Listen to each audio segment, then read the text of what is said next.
4 के बाद 6 आया है, 6 के बाद 8 आया, 8 के बाद 10 आया। आपको दिख रहा हो कि एक सर्टेन पैटर्न फॉलो कर रहा है, मतलब हमेशा 2 2 ऐड होता जा रहा है। अगर इसके बाद वाला भी नंबर आपसे पूछा जाए तो आप तुरंत बता देंगे 12 आएगा। इसके बाद वाला भी आप बता सकते हैं 14 आएगा, इसके बाद वाला भी बता सकते हैं 16 आएगा। जो टर्म फाइंड करना है उसका डबल हो जा रहा है। जैसे पहला टर्म फाइंड करना है तो 2 हो गया, दूसरा टर्म फाइंड करना है तो 4 हो गया, तीसरा टर्म फाइंड करना है तो 6 हो गया। देख रहे हैं, मतलब जो टर्म फाइंड करना है उसका दुगना हो जा रहा है। चौथा टर्म फाइंड करना है तो 8 हो जा रहा है, पाँचवां टर्म फाइंड करना है तो 5 का दुगना यानी 10 हो जा रहा है। तो इसी तरह अगर 12वां टर्म फाइंड करना है तो 12 का दुगना यानी 24 हो जाएगा। समझ रहे बात में? तो हम कुछ फार्मूला बना पाए ना, तो इसको प्रोग्रेशन बोलेंगे। हेलो फ्रेंड, तो आज हम लोग अरिथमेटिक प्रोग्रेशन का पार्ट 1 वीडियो करने वाले हैं। तो आज इसमें देखिए, आज है सबसे फर्स्ट लेक्चर है, स्टार्टिंग लेक्चर है। तो इसमें हम अरिथमेटिक प्रोग्रेशन का बेसिक इंट्रोडक्शन करेंगे, सीक्वेंस और प्रोग्रेशन के बारे में समझेंगे, ठीक है। और उस पर कुछ अमेजिंग क्वेश्चन भी करेंगे। आपने कुछ सीन तो देख लिया ही होगा, मज़ा आया ना, तो आगे भी आपको मज़ा आएगा। तो आपको क्या करना है, वीडियो को लास्ट तक ज़रूर देखना है। तो चलिए स्टार्ट करते हैं। तो देखिए, आपके सामने दिख रहा होगा, सबसे पहले सीक्वेंस देख लेते हैं। सीक्वेंस होता क्या है? तो सीक्वेंस किसको बोलते हैं? A set of numbers arranged in some definite order and formed according to some rules. बोल रहा है कि एक नंबर का वैसा सेट जो अरेंज होता है सम डिफिनिट ऑर्डर में, उसको बोलते हैं सीक्वेंस, और फॉर्म होता है अकॉर्डिंग टू कुछ रूल के अनुसार। जैसे यहाँ पे आपको दिख रहा होगा 4 के बाद 6 आया है, 6 के बाद 8 आया, 8 के बाद 10 आया। आपको दिख रहा हो कि एक सर्टेन पैटर्न फॉलो कर रहा है, मतलब हमेशा 2 2 ऐड होता जा रहा है। अगर इसके बाद वाला भी नंबर आपसे पूछा जाए तो आप तुरंत बता देंगे 12 आएगा। इसके बाद वाला भी आप बता सकते हैं 14 आएगा, इसके बाद वाला भी बता सकते हैं 16 आएगा। मतलब ये कुछ सर्टेन पैटर्न फॉलो करता हुआ जा रहा है, कुछ डिफिनिट ऑर्डर में अरेंज है ना, तो इसको बोल देंगे सीक्वेंस। यहाँ पे आप देख सकते हैं -2 के बाद -8 आ गया, इसके बाद -32 आ गया। मतलब आप देख रहे हैं कि हर बार 4 से मल्टीप्लाई हो रहा है। यहाँ से 4 से मल्टीप्लाई हो तो 8 हो गया, 8 में 4 से मल्टीप्लाई हो तो 32 आ गया। अगर इसके बाद वाला नंबर आपसे पूछा जाए तो आप बता देंगे 8 12 मल्टीप्लाई कर देंगे 4 से। इसके भी आगे वाला नंबर पूछा तो फिर भी आप बता, फिर से 4 से मल्टीप्लाई कर देंगे तो कितना हो जाएगा? 8 4 32, 12 4 48 और 3 51। ठीक है, मतलब आप समझ रहे हैं मैं क्या कहना चाहता हूँ। अगर इसमें देखेंगे तो यहाँ पे कितना है 32, यहाँ पे कितना है 16, यहाँ पे कितना है 8। आप देख रहे हैं कि हर बार आधा होता जा रहा है, मतलब डिवाइड होता जा रहा है 2 से। 32 से 16 हो गया, मतलब आधा हो गया, 16 से 8 हो गया, फिर से आधा हो गया। अगर इसके आगे वाला नंबर आपसे पूछा जाए तो आप बता देंगे कि 4 होगा। इसके भी आगे वाला पूछा जाए तो आप बता देंगे कि 2 होगा। इसके भी आगे वाला पूछा तो आप बता देंगे कि 1 होगा। तो ये कुछ डिफिनिट ऑर्डर फॉलो कर रहा है, तो इसको बोलेंगे सीक्वेंस। यहाँ भी आप देख रहे होंगे 5 से 6 बढ़ा है, 6 से 10 बढ़ा, 10 से 19 बढ़ा। तो आपको इसमें कुछ लग रहा है, कुछ सर्टेन पैटर्न फॉलो कर रहा है या फिर ऐसे ही चल रहा है? देखिए ध्यान से, यहाँ पे 1 ऐड हुआ है, यहाँ पे जाते जाते 4 ऐड हुआ, यहाँ पे 9 ऐड हुआ है। तो आप देख रहे हैं कि यहाँ पे 1 का स्क्वायर ऐड हुआ है, यहाँ पे 2 का स्क्वायर ऐड हुआ है, यहाँ पे 3 का स्क्वायर ऐड हुआ है। तो अब की बार 4 का स्क्वायर ऐड हो जाएगा, मतलब 16 ऐड हो जाएगा। तो कितना हो जाना चाहिए? शायद इतना कुछ है ना, 35। ठीक है, तो आप इस तरह से समझ सकते हैं। अगर इसके आगे वाला आपसे पूछा जाए तो क्या हो जाएगा? आपकी बार 5 का स्क्वायर ऐड हो जाएगा, मतलब 25, तो 60 आ जाएगा। समझ पा रहे हैं ना? तो इस तरह कुछ डिफिनिट ऑर्डर फॉलो करता हो तो उसको सीक्वेंस बोलते हैं। जैसे में देखिए, अगर हमारे पास कुछ इस तरह का क्वेश्चन आता है 2 5 7 9 और 3 -2 -1, इसमें देखिए इसमें कोई ऑर्डर ही फॉलो नहीं कर रहा है, रैंडमली उठा लिया गया है, तो ये सीक्वेंस नहीं होगा। आप देख रहे हैं कि यहाँ पे 3 ऐड हुआ है, यहाँ पे 2 ऐड हुआ, फिर यहाँ पे 2 ऐड हुआ, फिर यहाँ पे 6 कम गया, यहाँ पे फिर देख रहे हैं कि कितना सीधा 5 कम गया है, फिर यहाँ पे लगता है कि 1 बढ़ गया। तो इस तरह से तो ये हमारा डिफरेंट ऑर्डर फॉलो नहीं कर रहा, तो ये हमारा सीक्वेंस नहीं होगा। समझ पा रहे हैं आप? तो सीक्वेंस किसको बोलते हैं? जो कुछ सर्टेन पैटर्न फॉलो करता हो, जो कुछ ऑर्डर में अरेंज हो, उसको बोलेंगे सीक्वेंस। तो सीक्वेंस इसको ही बोलते हैं। अगर बोला जाए set of prime number, set of prime number, prime number का सेट, तो वो भी सीक्वेंस हो जाएगा, है ना? क्योंकि प्राइम नंबर कैसे लिखा जाता है? 2 3 फिर 5 फिर 7 फिर 11 फिर 13 फिर हो जाएगा 17, इस तरह से। तो ये भी तो एक सर्टेन पैटर्न फॉलो कर रहा है ना, मतलब हर बार प्राइम नंबर आता जा रहा है, तो इसको भी सीक्वेंस बोलेंगे। और set of natural number, set of whole number, set of integer, ये सब जितना है सारा का सारा सीक्वेंस बोलेंगे। तो थोड़ा सा क्वेश्चन इस पर कर लें प्रैक्टिस, ऐसे वाला आपको समझ में आया कि नहीं है? तो पॉज करके ट्राई कीजिएगा, बोर्ड पर आपके। चलिए, तो आपके सामने कुछ क्वेश्चन तो आ ही गया होगा, तो इसको सॉल्व करने का एक बार प्रयास कर लेते हैं। तो देखिए इसमें क्या बोल रहा है, right next 3 terms of the following sequence. हमारे पास कुछ सीक्वेंस दिया हुआ है, इसका नेक्स्ट 3 टर्म्स आपको खुद से लिखना है। ठीक है, तो बहुत आसान है। इसमें क्या करना होता है कि सबसे पहले तो आप कुछ पैटर्न ऑब्जर्व कीजिए कि आखिर इसका रूल कैसे चल रहा है, उसके बाद आप भी उसी रूल पर चलिए, तभी तो 3 टर्म फाइंड होगा।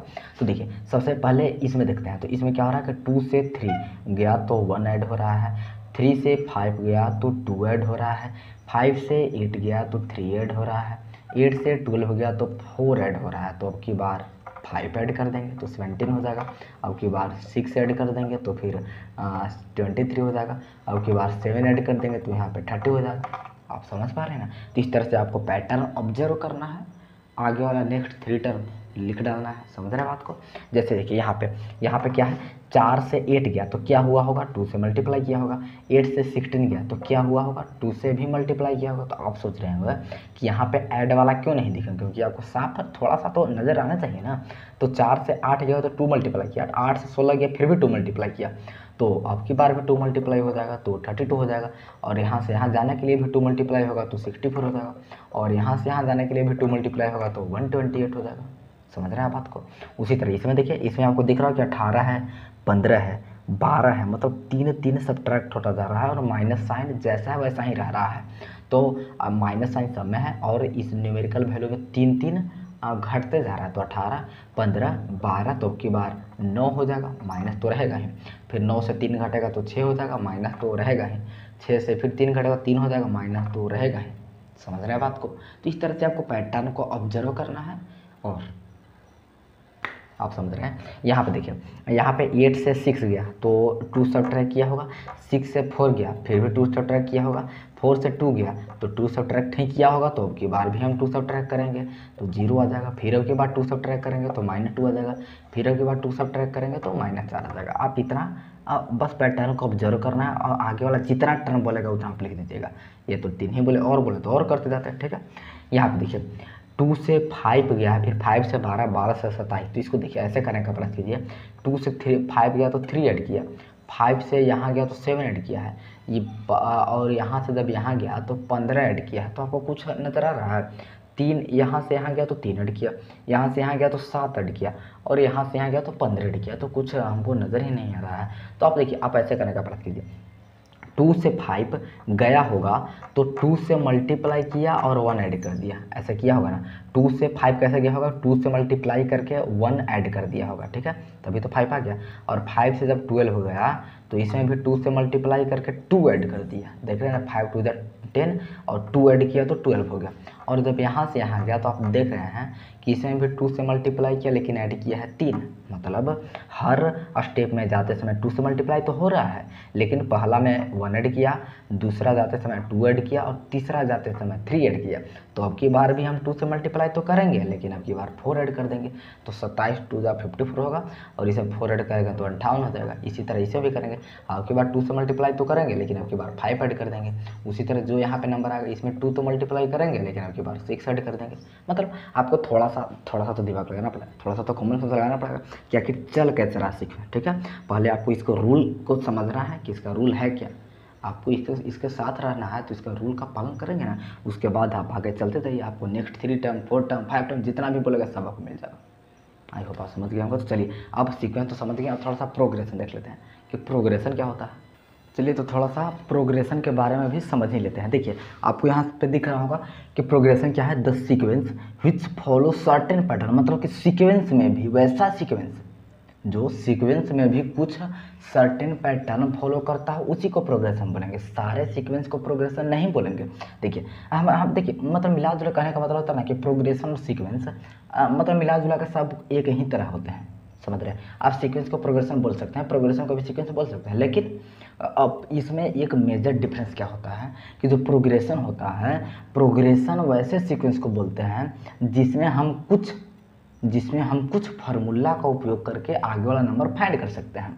जैसे में देखिए यहाँ पे 2 है, फिर 4 है, फिर 6, फिर 8, तो ये आपको दिख रहा है कि सीक्वेंस है क्योंकि बार बार 2 ऐड होता जा रहा है।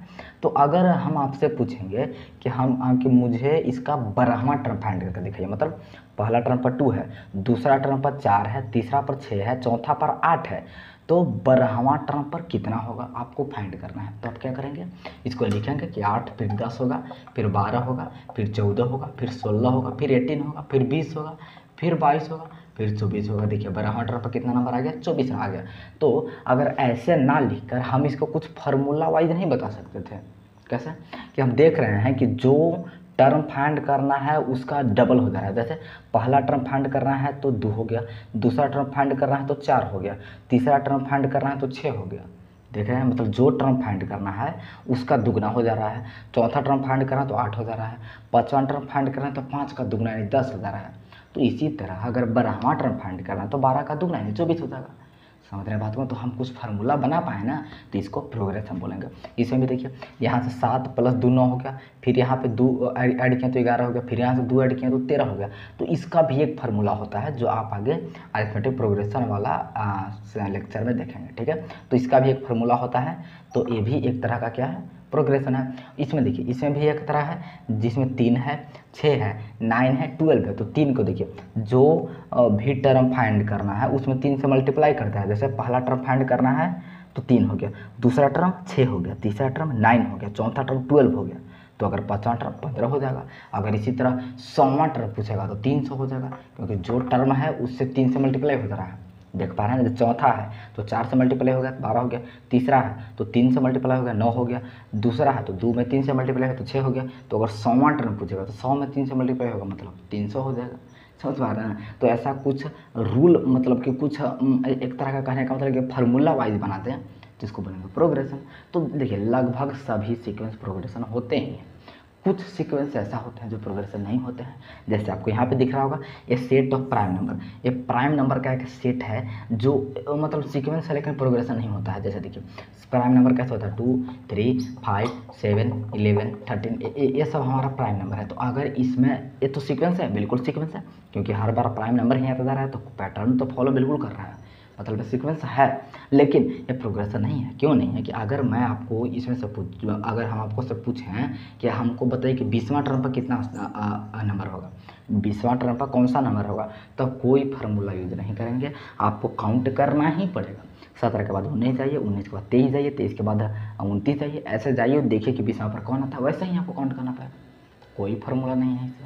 समझ रहे हैं बात को ना, मतलब कोई हम फार्मूला वाइज 20वां नहीं बता सकते डायरेक्ट, ठीक है। तो इसको केवल सीक्वेंस बोलेंगे, इसको प्रोग्रेशन नहीं बोलेंगे। तो कुछ कुछ सीक्वेंस होते हैं जो प्रोग्रेशन नहीं होते हैं, वरना सारे के सारे सीक्वेंस लगभग प्रोग्रेशन होते ही हैं, ठीक है। तो आपको प्रोग्रेशन और सीक्वेंस को एक ही तरह से समझना है, बस थोड़ा सा डिफरेंस आप याद रखिएगा। चलिए तो आज का लेक्चर यहीं तक रुकता है, ठीक है। और अगले वीडियो में जरूर आएगा, क्योंकि अगला वीडियो में क्या सीखने वाले हैं, अरिथमेटिक प्रोग्रेशन का इंट्रोडक्शन होगा कि अरिथमेटिक प्रोग्रेशन होता क्या है, अरिथमेटिक प्रोग्रेशन में कॉमन डिफरेंस, फर्स्ट टर्म वगैरह वगैरह जितना भी होता है सारे पढ़ेंगे और रिवाइजिंग क्वेश्चन भी करेंगे।